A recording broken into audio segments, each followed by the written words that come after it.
아기 울음소리가 사라져가는 대한민국에서 정작 소리 없이 울고 있는 사람들이 있다. 바로 난임 부부. 실제로 신혼부부 3쌍 가운데 무려 1쌍이 난임이라는데, 늦은 결혼과 스트레스 등으로 국내 난임 환자는 22만 명을 넘어섰고, 이는 10년 만에 2배가량 는 수치라고. 건강 A to G, 이번 시간에는 초저 출산 시대의 또 다른 그늘인 난임에 대해 알아보자. 네, 초저출산 시대 또 다른 그늘이 있습니다. 바로 난임인데요. 국내 난임 환자는 이미 22만 명을 넘어섰고, 아이 낳길 거부하거나 포기하는 사람들 못지않게 아이를 간절히 원하고 있지만 갖지 못하는 사람들이 빠르게 늘고 있다고 합니다. 네, 이게 다 늦은 결혼과 출산이 주된 원인인데요. 네. 건강 A2G 이번 시간에는 난임, 고민하지 마세요라는 주제로 네. 다양한 얘기 나눠보도록 하겠습니다. 네. 오늘 도움 말씀 주실 분 나와 계신데요. 네. 효성병원 난임센터 박병규 원장 나오셨습니다. 네. 안녕하십니까? 안녕하십니까? 반갑습니다. 우리가 이제 흔히 부부 3쌍 가운데 1쌍이 난임을 겪을 정도로 난임은 흔한 일이 돼버렸는데요. 원장님 어떻습니까? 얼마의 기간 동안 피임 없이 성관계를 했는데도 임신이 되지 않을 때 우리가 난임이라고 할 수가 있을까요? 예, 우리가 보통 이제 부부 관계를 했을 때, 보통 성관계를 했을 때 이제 한 달 동안 부부 관계를 했을 때 가지는 임신 확률은 보통 20에서 30%라고 얘기를 하고 있습니다. 그런데 이런 것들이 1년 동안 계속 했을 때도 임신이 되지 않는 경우 우리가 보통 난임이라고 얘기를 하게 되는데요. 이제 기간에 따른 걸로 보자면은 한 달 동안 보통 저희가 20%라도 얘기했겠지만 보통 20에서 한 30% 정도 됩니다. 그래서 이게 3달 연속으로 계속 부부 관계를 이렇게 꾸준히 했는데도 임신이 안 된다는 것은 40% 정도 임신율이 생기는 거고요. 그래서 이게 6달 되면은 70%에서 1년엔 85% 정도 임신율이 나오게 되는 겁니다. 옛날처럼 임신이 안 된다고 무조건 이제 기도를 드리고 치성을 드리고 언젠간 되겠지라고 기다리던 시대는 이제 아니라 우리들과 얘기를 하면서 내가 특별하게 어떤 문제 때문에 임신이 되지 않는가를 생각해보고 그거에 맞춰서 어떤 조치를 취해서 내가 좋은 결과를 얻을 수 있는 시대가 이제는 되었기 때문에 더 이상 망설일 필요는 없는 시대입니다. 말씀 들으신 대로 이 난임이라고 해서 걱정만 하기보다도 이 정확한 원인을 찾는 게 먼저인 것 같다는 좀 생각이 드네요. 제 주변에도 보면 결혼한 지 꽤 됐는데도 참 아이가 없어서 마음에 걱정을 하는 분들이 굉장히 많으시거든요. 아무래도 원인을 찾아보면 제가 이제 결혼도 이제 많이 늦어지고 있고 또 출산도 늦어지는 게 한 몫을 하고 있는 거죠. 예, 그렇습니다. 앞서 설명을 드렸듯이 1년 동안 부부 관계를 했을 때도 불구하고 임신이 되지 않은 경우를 난임이라고 하는데 보통 1년 동안 85% 정도는 거의 대부분 임신이 된다고 봅니다. 여기 이런 표에 따르면은 실제로 그런데 이것들이 85%라는 것도 어느 정도 젊은 사람들 기준을 얘기입니다. 나이에 따라서 이게 급격히 감소하는 모습을 볼 수가 있게 되는데요. 결국에는 우리가 보통 우리나라에서는 49.5세 정도에서 폐경이 옵니다. 그래서 그 폐경이 가까워질수록 이런 임신율이 급격한 감소를 볼 수가 있게 되는데요. 그렇기 때문에 미국 생식의학회에서는 30세, 그러니까 나이와 관계없이 1년 동안 부부 관계를 해도 임신이 생기지 않은 걸 난임이긴 하지만 35세가 넘는다면은 굳이 1년 동안 더 기다림으로써 그만큼 더 이런 나이에 따른 위험성을 감수하지 말고 반년 정도 지났을 때, 6개월 정도 지났는데도 불구하고 임신이 되지 않는다면 앞서 얘기했듯이 6개월만 하더라도 거의 70%는 임신이 됩니다. 네. 그렇기 때문에 그럼에도 불구하고 임신이 되지 않는다면 한번 내가 어떤 다른 문제가 있는 것이 아닌가 난임에 대한 검사를 해보도록 권고를 하고 있습니다. 그래서 부부가 사실 결혼하고 나서 애를 여자 혼자 낳는 것도 아니고 결국 남자 여자 같이 나오는 건데 옛날에 무조건 임신 안 되면은 여자가 잘못됐는 거 아니냐 이런 식으로 얘기를 많이 했었어요. 근데 실제로 지금 이런 표를 보시다시피 원인을 따른 비교를 해보면은 여성 원인, 남성 원인이 거의 비슷한 원인으로 나옵니다. 그리고 사실 좀 어느 정도 칼같이 나는 부분도 있는데 결국에는 양측 다 조금씩 문제가 있는 경우도 한 15% 되는 거고요. 그리고 저게 15%라고 하지만은 좀 넓게 보는 연구에서는 거의 40%까지는 양측 원인이라고 얘기하는 사람도 있습니다. 하지만은 이 표에서 보듯이 이렇게 어떻게 우리가 많은 검사를 했음에도 불구하고 25% 정도에서는 특별하게 아무런 원인이 없는데 이 사람들이 왜 임신이 안 되지? 안 될 이유가 하나도 없는데 그런데도 불구하고 임신이 안 되는 경우가 생각보다는 꽤 많이 있게 됩니다. 그리고 이게 지금 여기 보이는 게 지금 이 자궁의 모습인데요. 이게 자궁이 가운데가 자궁과 난관, 난소가 이 모습입니다. 기본적으로 자궁은 우리가 아기 씨가 들어와서 우리가 아기가 커가는 하나의 아기 집이라고 생각하시면 되고 그리고 옆에 있는 난관이라는 건 우리가 고속도로의 큰 어떤 터널 같은 좁은 통로라고 생각하시면 됩니다. 이게 우리가 임신 과정을 하나의 모식한 그림인데요. 그 부부 관계를 하고 난 다음에 질내 사정을 할 경우에 이 정자가 이 자궁 경부를 통과해서 쭉 올라가서 이 좁은 난관을 통과해서 올라갑니다. 그리고 이 정자가 그만큼 헤엄칠 수 있는 능력이 있는 거가 중요한 거죠. 그리고 이 배란이 돼서 난자가 다시 이 난관에 들어가서 이 두 개가 서로 결합을 합니다. 이 결합 과정을 수정이라고 하고요. 결국 정자의 역할은 여기까지인 거죠. 그래서 보통 우리가 난임에 대한 검사를 할 때 그 정자 남성의 원인은 정자 검사 하나만 하면은 보통 그 원인이 뭔지를 알 수가 있게 되는 겁니다. 그리고 다시 이 그림을 보자면 이렇게 수정이 됐던 이 아기 씨가 다시 안쪽으로 쭉 내려옴으로써 이 자궁에 들어와서 자리에 붙는 것이 우리가 착상이라 하고 이 착상이 제대로 일어나는 것을 임신이라고 합니다. 결국 이 과정에 이 모든 과정에서 어떤 문제가 있을 때 난임이 하나씩 발생하게 되는데 말 그대로 사장했을 때 남성의 정자 자체가 문제가 있는지 그리고 이 자궁 경부를 통과할 때 통과를 잘 못할 수도 있기 때문에 그런 자궁 경부암 원인이 있는 건지 아니면 이 난관 자체가 어떤 막혀 있다면은 난관 원인이 되는 거고요.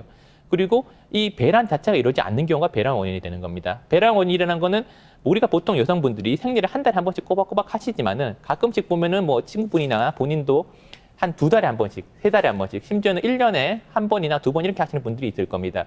그런 분들이 이제 보통 사람 아까도 얘기했듯이 한 달 동안 임신 확률이 20% 정도로 봤을 때 이게 결국 12번이 쌓여서 70, 85% 정도로 나오는 건데 내가 그만큼 횟수가 적다면 그만큼 확률 자체가 떨어지게 되는 거죠.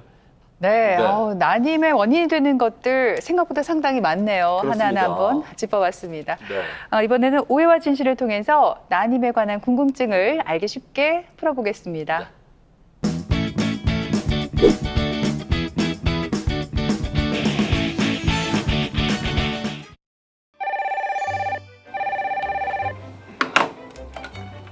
여보세요? 미자야. 그래, 오랜만이다. 별일 없지?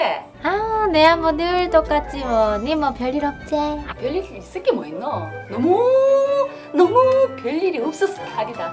아니 그나저나 융이야, 너 그 신랑 아직도 집에 있나? 그래, 막 자꾸 젊은 애들이 치고 올라오는데 뭐 스펙이 있나, 뭐 경력이 있나, 나이 많은 사람이 뭐 별 수 있나? 집에서 콕 처박혀가지고 맨날 방콕하고 앉았지. 나 진짜 별소리 다 한다 다 해요. 뭐? 내가 뭐 못할 말 했나? 아무리 맞는 말이긴 하지만 그래도 니 너무 너 그 신랑 기죽여서는 안 된다. 그래도 너 그 신랑 얼굴은 만만하잖아. 아유, 우리 신랑은 기 좀 죽어야 된다. 진짜. 아이고 그나저나 니 진짜 긴장해야 된다니까. 너 그 신랑 아직 우리보다 8살이나 어리제. 그런데다가 얼굴도 잘생겼지. 방심하면 안 된다니까. 야, 백수에다가 돈도 없고, 배만 턱 튀나와가지고 누가 어느 여자가 넘어가겠노? 이게 팬네가 진짜 확 그냥. 야, 그거는 모를 일이라니까. 원래 그런 말이 있잖아. 남자가 잘생기면 얼굴값 하고 못생겨도 꼴값 한다 안 카나. 혹시 모른다 너 그 신랑 꼴값 할지. 참내 진짜. 야, 니 듣자 하니까 니 진짜 웃기네. 우리 신랑이 못생긴 뭐 어디가 못생겼노? 진짜 인물값 했으면 인물값 했지 꼴값은 안 하거든. 아 그냥 아이고 참 이래고도 또 저거 신랑 편든다. 알다. 그나저나 윤이야, 님 뭐 요즘 좋은 소식 없나? 좋은 소식 뭐 있으면 내가 뭐 가만히 있었겠나? 니는? 나 작년에 한번 유산했었잖아. 그래서 그런지 그 이후로는 소식이 없다. 유산했었다고? 야, 니 왜 내한테 말을 안 했노? 뭐 이렇게 했나? 아유 뭐 좋은 일이라고 그걸 또 얘기를 하노? 아 됐다. 그래 난 좀 나름 노력은 하고 있지. 따뜻하게 하고 엽산도 꾸준히 챙겨 먹고 그러고 있는데 잘 안 되네. 나도 막 소식이 없으니까 이리저리 싱숭생숭하게 그렇다. 우리 신랑한테 좀 미안한 마음도 들고. 괜찮다, 걱정하지 마라. 그리고 있잖아, 병원에서 아무 문제 없다 했잖아. 니도 곧 좋은 소식 있을 거다. 야, 근데 너그 시부모님은 손주 많이 안 기다리시더나? 늘 징징징징. 근데 작년 이후로 내한테 뭐 별말 안 한다. 뭐 스트레스 받으면 안 되니까 그냥 자기들끼리 얘기하고 마시는 것들은. 세상에 솔직히 유산 경험 있는 사람이 한둘이가 솔직히 안 그렇나? 금방 좋은 소식 있을 끼다. 기다려봐라. 있잖아. 그리고 있잖아. 그런 말이 있더라고. 유산 경험이 있으면은 난임으로 이어질 가능성이 높다 하더라고. 그게 좀 걱정인데 난 그 생각도 든다. 자연 임신 포기하고 그냥 인공 수정을 할까 뭐 이런 생각도 든다. 니 무슨 소리 그렇게 하는데? 야, 그런 소리 하지 마라. 야, 유산한 지 좀 꽤 됐고 몸도 이제 회복될 거고 곧 좋은 소식 있을 끼다. 걱정하지 마라. 알았다. 니나 내나 진짜 올해는 우리 좋은 소식 진짜 한번 가져보자. 그리고 신랑한테 좀 잘하고 좀 꼴값 떨지 않게. 아무튼 다음 전화할게. 그 신랑이나 꼴값 여보세요? 이 자식 유산했었나? 아니 진짜 그렇다 하네. 아니 어떻게 내한테 말도 안 하노? 아니 말을 안 하니까 내가 몰랐지. 많이 기다렸을 텐데 얼마나 상심이 크겠노. 그니까 아니 이 자식 결혼한 지도 몇 년 됐잖아. 그렇지. 야 큰일이다 큰일이야. 안 그래도 나이 들면 자연임신들 확률 떨어진다 하는데 거기다 유산까지 했으니까. 자기 말 들으니까 좀 그런 것 같기도 하네. 차라리 빨리 난임병원에 한번 가보라고 해야 되나? 아이 몰라. 그러니까 올해는 미자도 그렇고 우리도 그렇고 참 좋은 소식 있어야 될 낀데 에이 그렇네. 그래 하늘을 봐야 별을 따지. 우리 그런 의미에서 선비도 없는데 오늘 별 한번 따. 네, 오해와 진실 첫 번째 질문 드리겠습니다. 네. 유산한 경험이 있으면 난임으로 이어질 확률이 높다입니다. 김철원 씨, 이지연 씨, 이 문제 네. 정답이 O일까요, X일까요? 정답부터 말씀드리면 일단은 X입니다. 우리가 자동차 운전하면 뭐 사고 위험이 높아진다. 이거 O일까요, X일까요? 그 당연히 사고 위험은 있죠. 근데 잘 생각해 보세요. 유산이 된다 하더라도 그 뒤에 어떻게 이제 극복을 하느냐가 중요한 것 같아요. 자궁 건강을 잘 회복하기만 하면 이게 난임으로 이어지지는 않을 것 같거든요. 네, 철원 씨 말도 맞긴 맞지만 사실 자궁 회복이 온전치 못하면 좀 습관성 유산이나 난임으로 이어질 수도 있거든요. 또 요즘은 첫 임신 연령이 좀 높아졌기 때문에 유산이 되고 나면 그 다음 임신 때까지 나이가 들잖아요. 나이가 들면 또 가임력이 떨어져서 난임이 될 가능성이 높아진다고 하더라고요. 저는 정답을 O로 하겠습니다. 원장님, 정답은 뭔가요? 예, 이번에 문제 정답은 지연 씨가 맞추셨습니다. 예, 우리가 보통 이제 유산을 하고 나면은 특별한 문제 없이 잘 회복이 될 것 같지만은 실제로 이게 특별하게 뭐 자연스럽게 끝난 경우는 대부분의 문제가 없지만은 가장 큰 그 많은 경우 그래서 우리가 젊은 날 피임을 잘 하지 않아서 뭐 낙태하게 되는 경우가 많이 있죠. 그런 경우에는 보통 소파 수술이라고 해서 안쪽 자궁을 긁어내는 경우가 많이 있습니다. 그리고 그냥 자연 유산을 했다 하더라도 주사가 좀 어느 정도 진행된 시점에서는 그런 식으로 소파 수술을 해서 안쪽을 긁어내는 경우가 있는데 그런 것들이 자궁에 상처를 입힐 수가 있고 그런 자궁 내막의 상처가 유착 같은 걸 일으킴으로써 반복 유산이라든지 임신 자체를 막는 그런 일이 벌어질 수가 있습니다.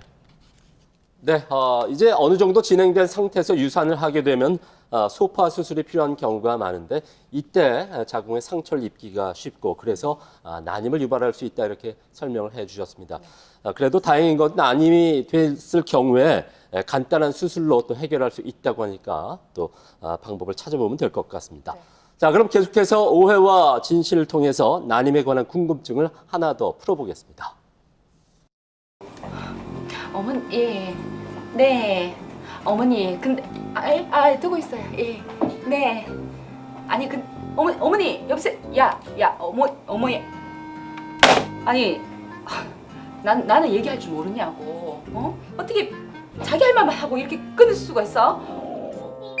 아가씨 벌써 들어왔나? 또 회사 잘리는 거 같지? 몰라? 야야 내가 엄마 아이 날도 더운데 연락도 하고 오지 괜찮구나. 그럼 어머니. 데리러라도 갔지. 아니, 연락도 없이 이렇게 오시면은 진짜 그건 예의가 아니죠, 어머니. 야야 내 아들 집에 가면 내가 허락받고 오나? 내 아들 보러 내가 왔는데 말랐고 우리 아들 잘 있던데요. 잘 있었지요. 아니 엄마 연락을 하지. 그럼 마중이라도 나갔지. 미안 날씨도 더워 죽겠는데 못 나와.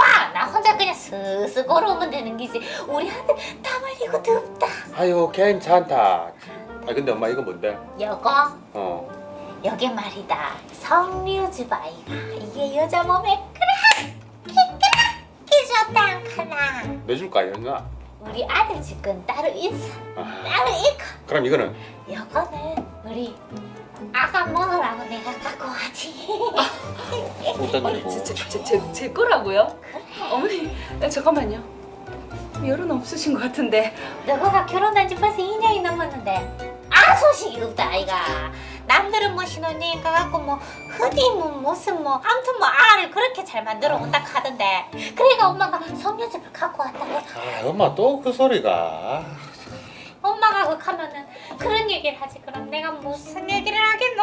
나이 들어갖고 니보다 8살이나 더 많은데 아가 안 생기는 그게 말이 되나? 교년 2년씩이나 됐는데 사람들이 내한테 그런 말을 하더라.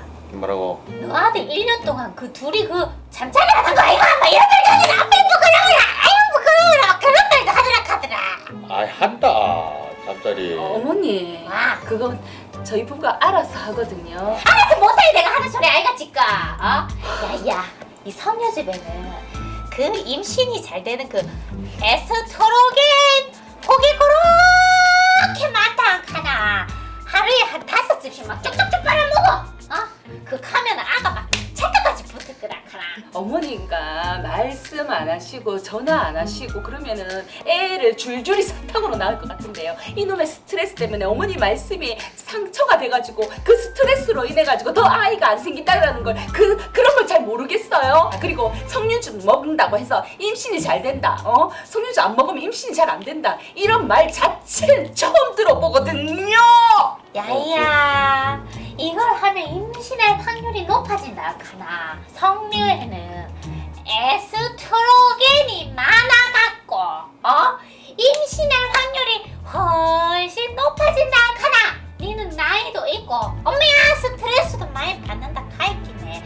석류즙을 많이 먹고 알을 막 숨풍 하나 보라고 내가 이 석류즙을 무겁게 내가 갖고 왔다. 제가 나이가 어땠어요? 제가요 제 몸이 에스트로겐이 너무 넘쳐서 지금 탈이에요. 제가 얼마나 여성한데요. 아이고 또 시작됐다. 나도 모르겠다. 이거. 둘이 알아서 하세요. 둘이 알아서. 속는 셈 치고 한번 먹어봐. 아니면은 진짜 네가 늙어갖고 극하는가 에스트로겐이 적어져서 극하는가. 우리 아들은 문제가 없을 것 같은데. 어머야 야야 아이고 놀래라. 저기요. 내가 어머니가 둘 중에 선택해라. 네, 오해와 진실 오늘 두 번째 문제는 에스트로겐이 많이 들어간 음식을 먹으면 임신할 확률이 높아진답니다. 김철원 씨, 이지연 씨 정답 O일까요? X일까요?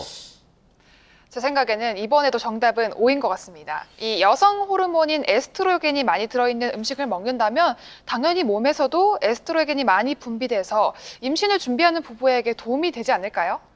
아니요. 정답은 X입니다. 너무 넘치면 모자라만 못한다는 말이 있죠. 과유불급.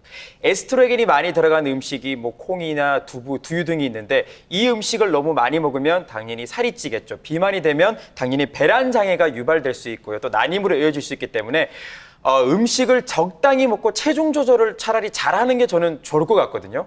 원장님, 누가 정답인가요? 예, 이번에는 철원 씨가 맞추셨습니다.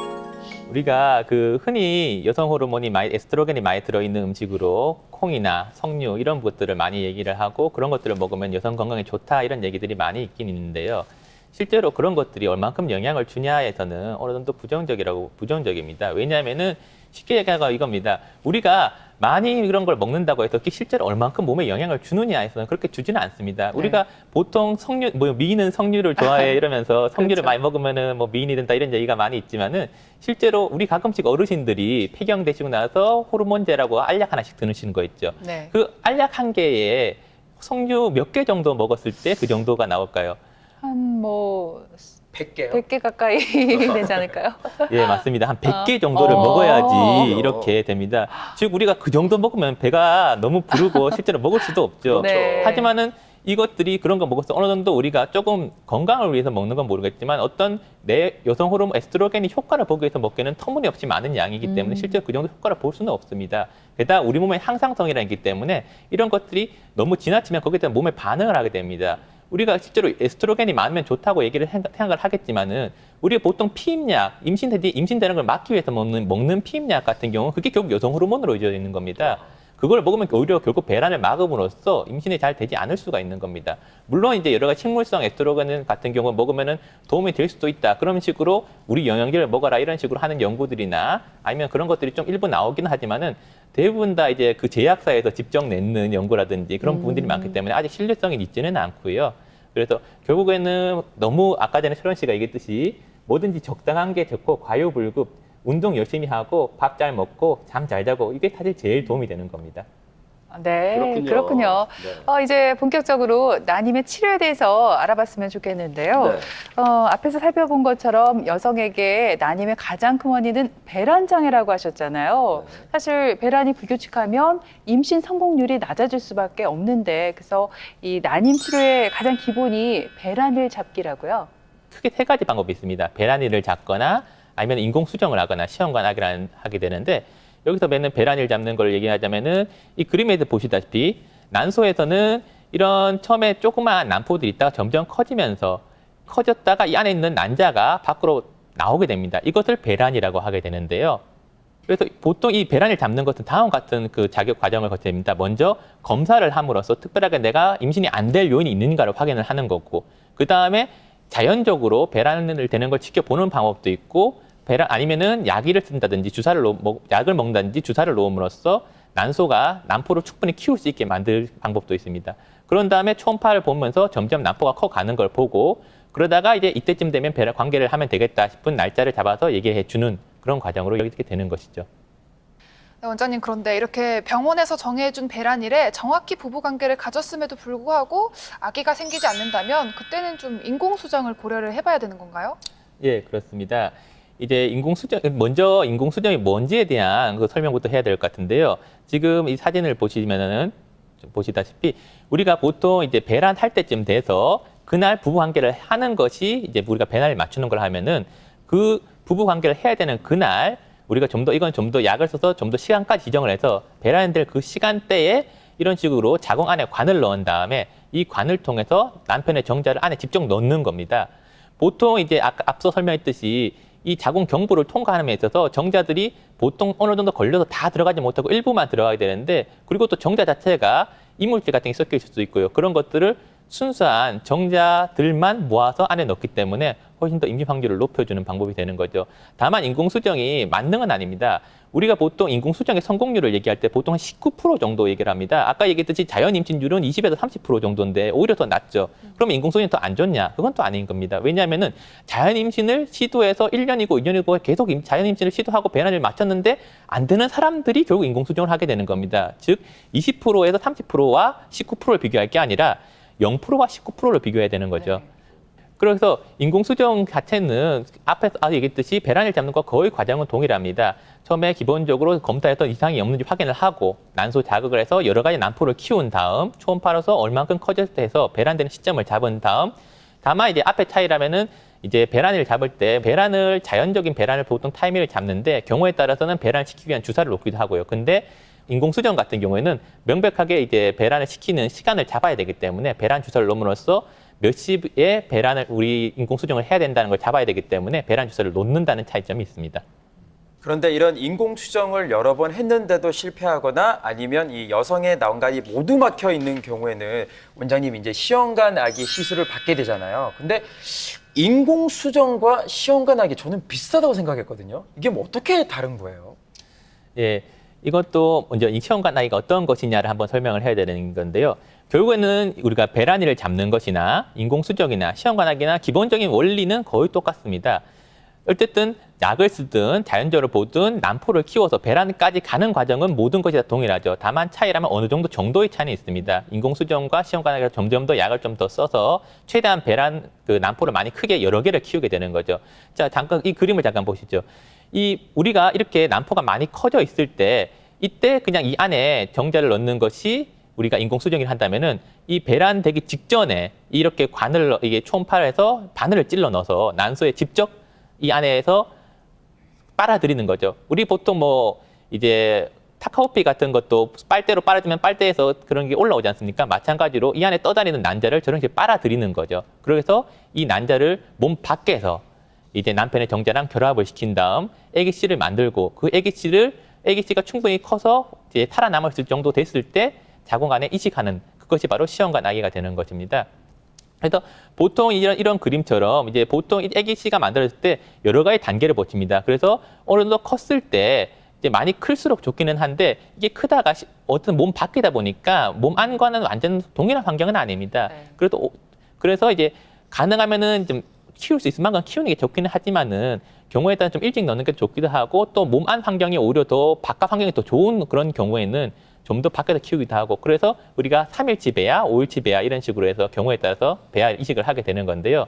이런 식으로 배아가 점점 날짜가 지나가면서 이 세포수가 늘면서 하나의 아기씨가 온전히 이루어졌을 때 이식이 이루어지게 되는 겁니다.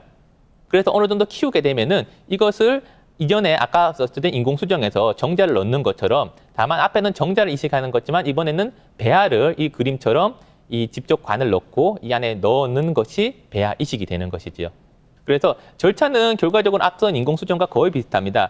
다만 차이점이라면은 이 난소 자극하고 난 뒤에 이때 바로 이식을 그 정자를 넣는다는 과정을 제외하고 바로 난자를 채취하고 앞선 그림처럼 수정을 시키고 배아를 충분히 키운 다음에 충분히 큰 배아를 이식을 하게 되는 그런 차이가 있게 되는 것입니다. 그래서 시험관 아기 같은 경우는 아까 얘기하셨듯이 보통 아까 검사했던 이 그림을 잠깐 보면은 정자가 안쪽 난관을 통과해서 이 난자를 만나서 아기씨를 낳는 다음 다시 오는데 이 난관 자체가 막혀 있거나 하면은 이런 것이 이루어질 수가 없죠. 그렇기 때문에 이런 경우 바로 시험관 아기를 할 수밖에 없는 상황이고 실제로 바로 이런 시험관 인공수정이나 배란을 잡는 걸 제외하고 바로 시험관 아기를 넘어가는 가장 큰 원인이기도 합니다. 네, 사실 얼마 전 한 예능 프로그램에서 배우 함소원 씨가 이제 결혼 전에 난자 15개 정도를 얼렸다고 해서 화제가 되기도 했었는데요. 그 이후에 결혼을 해서 43살에 자연 임신에 성공을 해서 많은 주변의 축하를 받기도 했었습니다. 원장님, 이렇게 요즘 고령 임신이 많이 늘어나면서 이 냉동 난자와 관련된 관심이 많이 높아지고 있다면서요. 이게 문제가 되는 게 우리가 보통 나이가 들면은 아까 앞서 봤듯이 그만큼 임신율이 떨어진다는 건 어떤 면에서는 당연한 얘기고 우리가 흔히 알고 있는 얘기인데 이게 왜 그런 일이 벌어지는 걸까 생각했을 때 우리가 흔히 어르신들이 한 얘기가 자궁이 나이가 들어서 그렇다 뭐 이런 얘기를 하지만은 실제로 보면 어떤 이제 가끔씩 항암 치료를 받거나 이래서 난소 기능이 없으신 분들 혹은 이제 내가 나이가 너무 들어서 기증 난자를 받으시는 분들 이런 분을 상대로 했던 연구가 있습니다. 잠깐 이 표를 잠깐 보시죠. 결국에는 이게 이 밑에 이 그래프는 자연적인 내 자신의 난자를 썼을 때 임신율의 감소입니다. 나이에 따라서 급격하게 감소하는 걸 볼 수 있죠. 하지만은 만약에 내가 20대의 난자를 기증받아서 썼다면은 내 실제 나이가 40이 됐든 50이 됐든 거의 동일한 그런 임신율을 유지하게 됩니다. 물론 이것도 감소가 있긴 있죠. 하지만은 이 난소에 그만큼 난소에서 나오는 난자가 젊을수록 임신 확률이 훨씬 더 올라가게 되는 겁니다. 그렇기 때문에 이런 식으로 난자를 냉동하는 것도 하나의 좋은 방법이 될 수는 있습니다. 그리고 그 과정에서 좀 더 설명을 하자면요. 이 표를 잠깐 보시면 되는데 시험관 과정이랑 동일합니다. 난포를 키워서 난자를 채취하고 이 채취한 난자 자체를 얼리게 되는 것이죠. 그런데 우리가 보통 시험관 얘기를 할 때는 이 채취한 남자를 남편의 정자랑 해서 배아를 만든 다음에 배아를 얼리게 됩니다. 그리고 이렇게 왜 그러면 난자를 얼리고 배아를 얼리냐 하면은 우리가 배아와 난자의 조직 상성 차이가 좀 있습니다. 그래서 배아에 비해서 난자가 얼리고 녹였을 때 조직 손상이 훨씬 더 큰 편에 속하는 조직입니다. 그렇기 때문에 굳이 얼리겠다면은 가능하면 배아를 얼리는 것이 훨씬 더 안전하고 좋은 결과를 가져올 수 있기 때문에 가능하다면은 배아를 얼리는 것이 더 좋습니다. 네, 오늘 이렇게 원장님 말씀이 난임으로 고생하고 있는 우리 부부들에게 큰 힘이 되지 않을까 하는 생각이 드는데요. 네. 끝으로 또 전해드리고 싶은 말씀 있으면 해주시죠. 예전에는 그 임신이 되지 않으면은 무조건 뭐 절에 가서 치성을 드린다든지 기도를 한다든지 기다릴 수밖에 없었던 시대입니다. 그리고 뭐든지 다 여자가 잘못했다 이런 식으로 서로 하나의 누구 한 명을 탓하는 시대였었죠. 하지만 지금은 아까 앞서 말했더니 원인은 남녀 공통이 납니다. 부부를 나 혼자 만드는 게 아닙니다. 남편과 함께 만들고 아내와 함께 만드는 것입니다. 어떤 문제가 있을 때 충분히 극복할 수도 있는 문제고요. 이것을 그저 기다리면서 시간만 보내는 것은 오히려 그 가능성을 점점 더 줄이는 것입니다. 이런 난임이라고 내가 생각된다면은 더 이상 두려워하거나 걱정하지 말고 우선 확인을 해보는 것이 더 중요하다고 생각합니다. 그렇기 때문에 제가 이 방송을 보신 분들에게 하고 싶은 말은 딱 하나입니다. 두려워하지 마십시오. 충분히 극복할 수 있습니다. 네, 자 이렇게 들으신 것처럼 부부가 피임을 하지 않고 1년 이상 부부 생활을 해도 임신이 되지 않았을 경우를 이제 난임이라고 표현을 하는데 이 난임 치료에 대한 그 두려움 때문에 막연히 자연 임신만 기다리지 마시고 병원에 가서 부부 모두 검사부터 잘 받아보시길 바라겠습니다. 네, 앞에서도 말씀드린 것처럼 부부 세 쌍 가운데 한 쌍이 난임을 겪고 있을 만큼 아주 흔한 일이니만큼 네. 적극적으로 치료를 받아보시기 바랍니다. 네. 또 난임 치료에 있어서 시간은 약이 아니라 독이 된다는 사실도 잊지 마시기 바랍니다. 네. 지금까지 이 시간 도움 말씀에 효성병원 난임센터 네. 박병규 원장께서 수고해 주셨습니다. 네, 오늘 고맙습니다. 고맙습니다. 감사합니다.